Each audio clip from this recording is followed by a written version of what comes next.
All right, so we have another triangle problem today. In this problem, we're asked to find the measure of each angle. And the measure of each angle inside the triangle, starting from this corner, is x plus 20.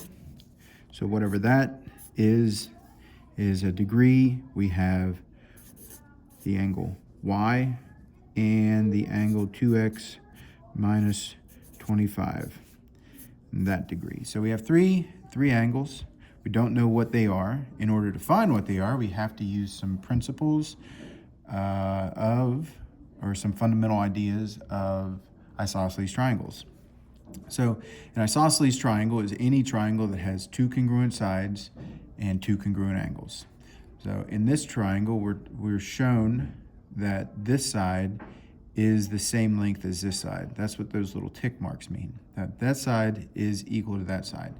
And that is enough to say that that is an isosceles triangle. So if it has two congruent sides, therefore it has two congruent angles. And those angles are opposite of the congruent sides. So this angle and this angle are congruent.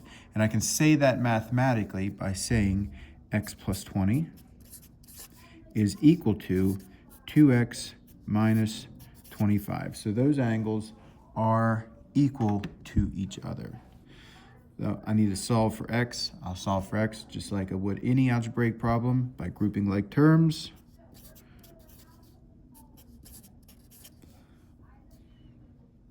X plus 45 is equal to 2x.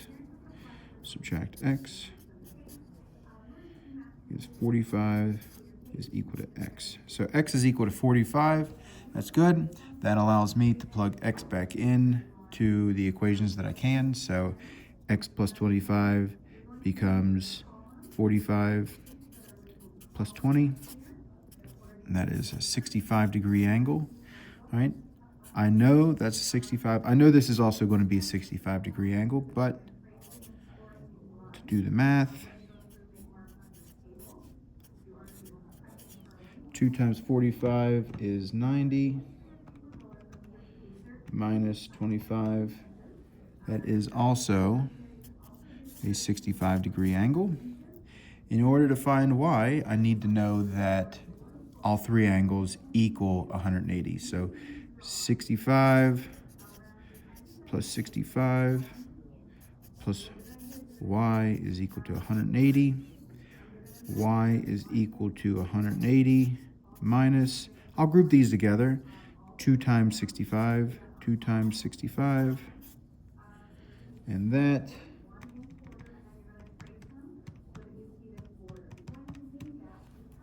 is a 50-degree angle.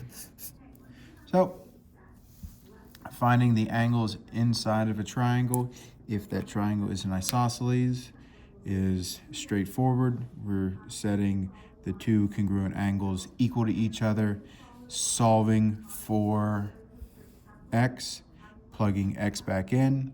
And in a problem like this, where we're told that this third angle is y, we can use the fact that all angles inside of a triangle add to be 180 to solve for that. Thank you.